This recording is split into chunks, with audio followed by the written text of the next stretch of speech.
Welcome back to Debit Credit Done, the podcast that's fast becoming a go-to resource for AAT students across the United Kingdom. I'm your host, Dean Quartermain, and if this is your first time joining us, welcome to the podcast. And if you've been with us since Series 1, then you'll know the drill. We break down complex accounting topics into easy-to-digest episodes that follow the AAT syllabus, helping you to build your confidence and prepare for real-world success. So this is Series 2, and it follows the success of our first series on AAT Level 2 principles, which were 8 episodes packed with double entry basics, DEAD CLIC, statement of profit or loss, ledger accounts, and much more. So if you've missed Series 1, then check it out on Spotify or over on YouTube, or send me a message on LinkedIn if you're struggling to find where those episodes are. But now it's time to level up, and this is our new 10-part series. So it's been over 5 weeks, 2 episodes per week, where we're going to tackle the AAT Level 3 unit, financial accounting, preparing financial statements. The idea, hopefully, is that it'll help you to build the knowledge step by step.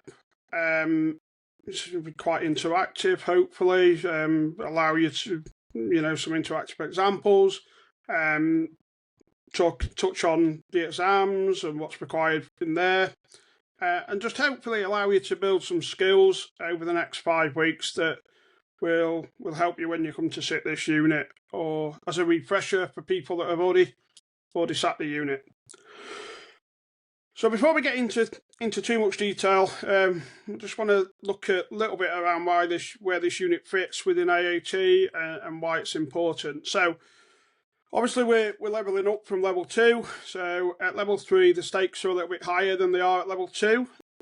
So you're not now just recording transactions, but certainly within this module you're preparing full financial statements for sole traders and partnerships. So that's a step up from what we're doing at level 2. So at level 2, end point really of level 2 is a trial balance. With level 3, we're moving into preparing full financial statements for both sole traders and partnerships.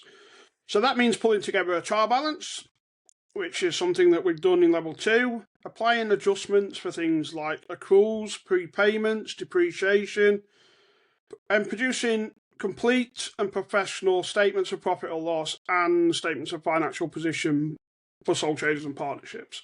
So the unit brings everything together that we've learned to this point, and it's essential not only for your exams, but obviously for real world roles in bookkeeping, finance assistant roles, and also when you progress on to level 4. So at level 4, there's a module called drafting and interpreting financial statements that almost builds on what you've learned in the FAPS module at level 3 and applies it for limited companies and also consolidated accounts. But so it's a building blocks, right? So you do level 2, you learn up to trial balance. Level 3, full set of financial statements for sole traders and partnerships. Level 4, next step up, do the same thing again, but do it for limited companies, and then look at consolidated statements as well. Now, in order to do this properly, the stuff that we're looking at doing within the FAPS module, we need to start with our key accounting principles that guide the work that we do. We need to refresh the double entry system that underpins all of that. So the first thing we're going to do then, we'll talk about the principles. So some of the key principles of accounting. Now, it's important to say at this point, these are not just academic concepts, they are real-life rules that accountants use to make sure that the information they produce is both useful, trustworthy, and relevant. So there's 5 key principles that I'm going to talk about today, and they're the 5 key principles that AAT outline within the FAPS unit, and there are also 5 key fundamental principles that most accountants would live by anyway. So the first thing is this principle of accruals. So accruals is sometimes called matching rules. The general principle there being that we match income and expenses into the periods in which they relate.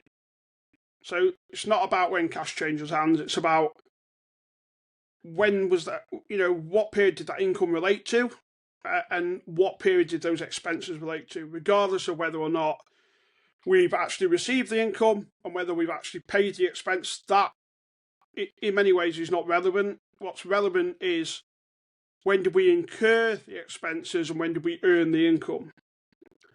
So that's the accruals principle. The second principle we're going to look at is the principle of prudence. So prudence just means exercising caution. Yeah, so it just means that we, as accountants, are very cautious about what we do.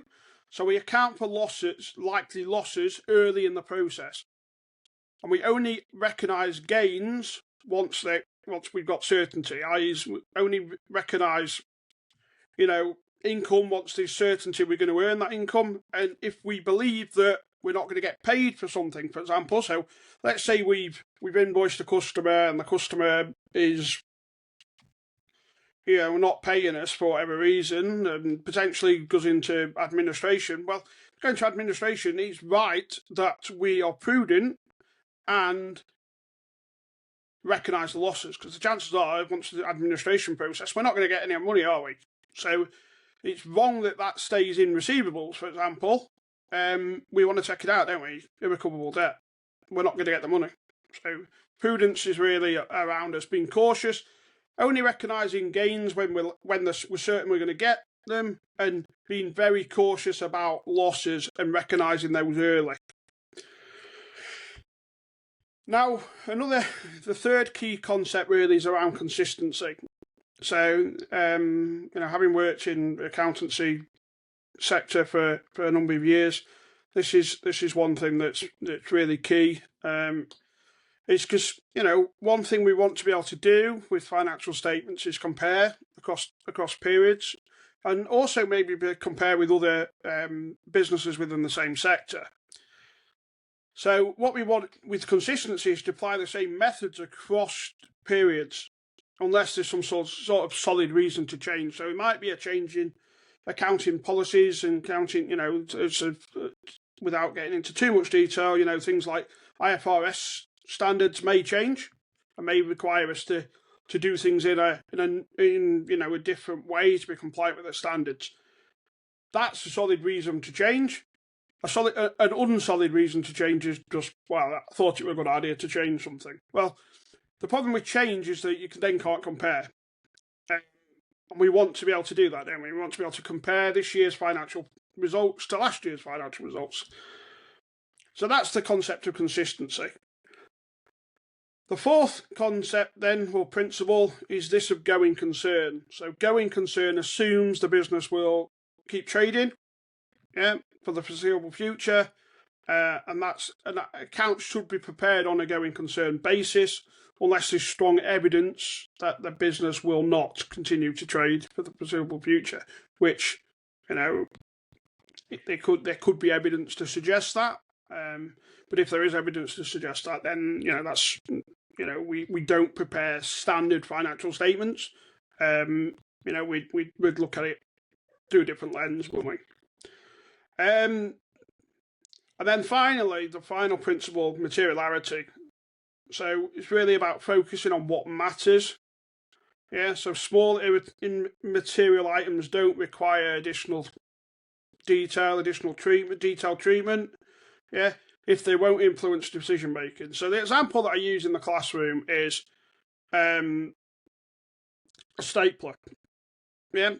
So if I buy a stapler, under the traditional rules of accounting, I bought a stapler. A stapler is an asset. It's owned by me, and I'm going to use it for more than 12 months. So it's an non-current asset, is it not? Well, it's not, is it? Because we're not going to put it on an asset register, are we? We're not going to put a single stapler that I've just bought for £4. We're not going to bother to recognise that as an asset, are we? Because what's the point? It's immaterial, but it's going to make no difference to any decision making, the fact I bought a £4 stapler. What we'll do is just expense it in the year as stationery or other expenses. We wouldn't even bother splitting it out and having some ledger account for staplers, because again, what's the point? We don't need, it doesn't influence any decision making, and we don't need that level of detail around the fact we've spent £4 on a stapler. We might want to know we've spent £2,000 on stationery items, but do we need to know that we spent £4 on a stapler? The detail's there if someone wants it, but at that high level, we don't need that. You don't need that much detail. Now, these principles then they shape everything, don't they? From how we deal with depreciation to what we disclose in accounts, the principles underpin everything that we're going to do in this unit. So it's quite key that we understand what those principles are. The next thing we want to refresh then, we talked about this in series 1, the level 2 stuff. We talked about that in some detail there, but we'll just recap it and refresh it a little bit. So the accounting equation. So the accounting equation still underpins everything that we do in accounting and everything that we do in this unit. So the accounting equation then, assets equals liabilities plus capital. So what that does is that tells us that everything that the business owns, assets, is funded either by debts, which are liabilities, or by the owner's money, which is capital. Yeah? So think about it logically. Think about your own situation. If you own a car, yeah, you own the car, so you've got this asset, a car. Now that's either been funded from some form of debt, so bank loan, PCP deal, hire purchase, yeah, or you paid for it in full, so your money, yeah, so your capital. Can't be funded any other how. It was funded from debt or from capital. It's not, you didn't get it, it didn't just fall out the sky, did it? Yeah. So this equation is the structure on which we build statements of financial position, and it's also why double entry must always balance. Yeah. The key double entry principles that, debits must equal credits. Yeah. Well, in this case, you might debit an asset, credit liability. Yeah. So it overall, double entry must always balance, and the accounting equation must always balance. Assets must always equal liabilities plus capital. If it doesn't, it's broken. Yeah. The other principle we need to remember and be very aware of within the FAPS unit is double entry. So this is a return to Dean's favourite subject, the return of DEAD CLIC. So if you joined us in series 1, then you'll remember I talked quite extensively about DEAD CLIC. Yeah, so just as a reminder, debits, so D, increases expenses, assets, drawings, so EAD, so dead, and credits, C, increases liabilities, income, capital, so LIC, so C for credit, L for liabilities, I for income, C for capital, click, so DEAD CLIC. Now, I have lots of questions from lots of people around. Well, that's great, but how do I remember what do I do if it's a decrease to expenses, for example? Well, you just do the polar opposite. So if debits, if an increase in expenses is a debit, a decrease in expenses is a credit, just the polar opposite. Now, every single transaction, as we know, affects two accounts, one debit, one credit, and both sides must always be equal. Yeah? So I'm going to talk through a quick example. I'm not going to stick anything up on the video or anything. I'm just going to talk through it. So a quick example then. If a sole trader buys office furniture for £800 using the business bank account, yeah, what's the entry? So we're going to debit furniture. Furniture is an asset, so we're going to debit some asset account, furniture, for £800. And then we're going to credit another asset, business bank account, for £800. So what we've got then now is completely balanced double entry. Yeah. So literally what we've done is debit, credit, done. Yeah. But in this series then, series 2, which is aligned to this FAPS unit at level 3, we're going to take it a little bit further. And we're going to look at entries for depreciation, irrecoverable debts, accruals, and a number of other things. However, it is just the same logic. Yeah. So it's all about understanding what's the debit, what's the credit. Yeah. It's the same logic, just more advanced application of the logic. Yeah. But as I say to lots of students, it's all about the DEAD CLIC logic. If you understand that, everything it just builds on that. So where are we going then with this 10-part podcast series that I'm putting together? So what's coming up in series 2 then? So over the next sort of remaining 9 episodes of this series. So over the next 5 weeks, we're going to cover everything you need to know in order to pass the financial accounting preparing financial statements exam and apply your knowledge in the workplace. If that's, obviously if you're working. If you're not working, then it'll help you pass the exam and it'll be useful when you enter the workplace.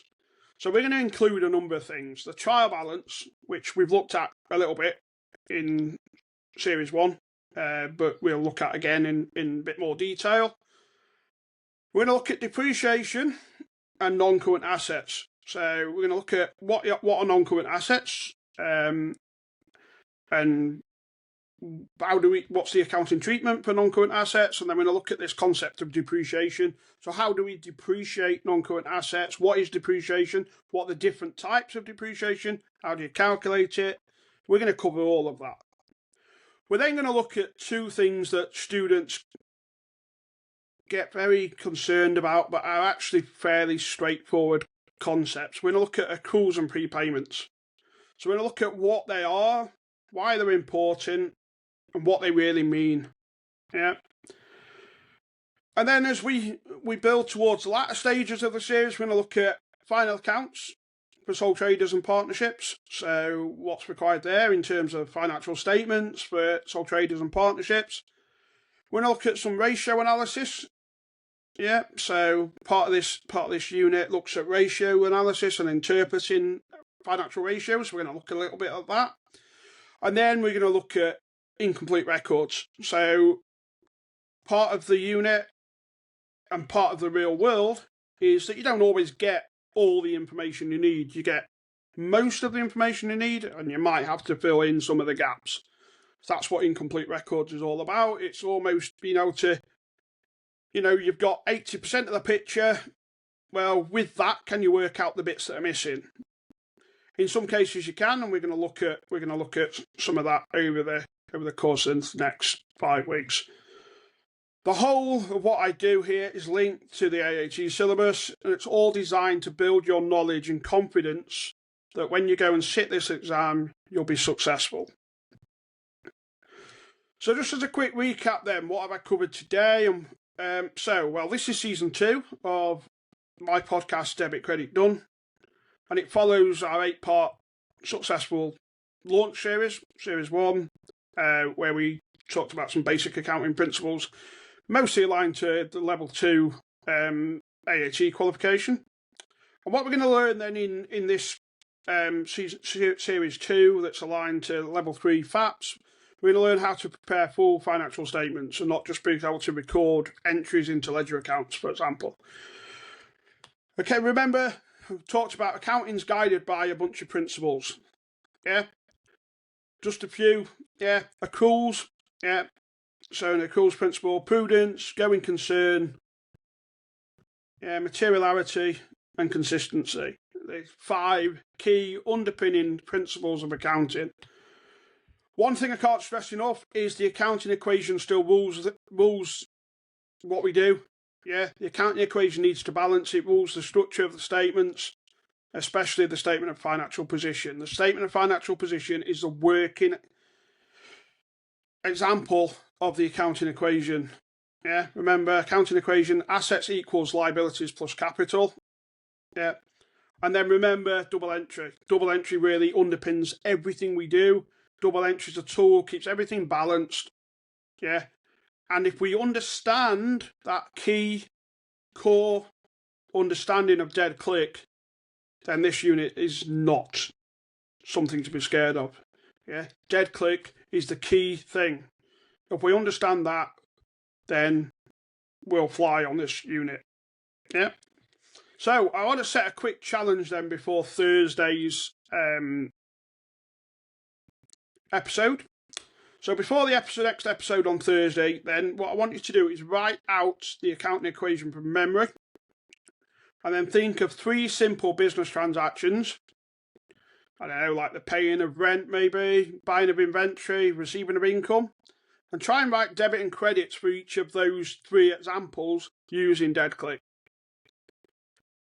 And then share your answers in your study group. Yeah. Tag me. So my name's Dean Quartermain. You can tag me on LinkedIn. Yeah. Or just, stick it out on Facebook in one of the study groups and just either tag me or hashtag debit credit done. And, I'll pick those up and we'll have a look, make sure if people are getting the right idea. And you'll be surprised how quick it all starts clicking back into place. So all that's left for me to say then is this was episode 1 of season 2 of Debit Credit Done. And in our next episode on Thursday, we're going to jump straight into the trial balance. Look at how that's built, what that tells us, and what it can't catch. Until then, I'm Dean, and this is Debit Credit Done.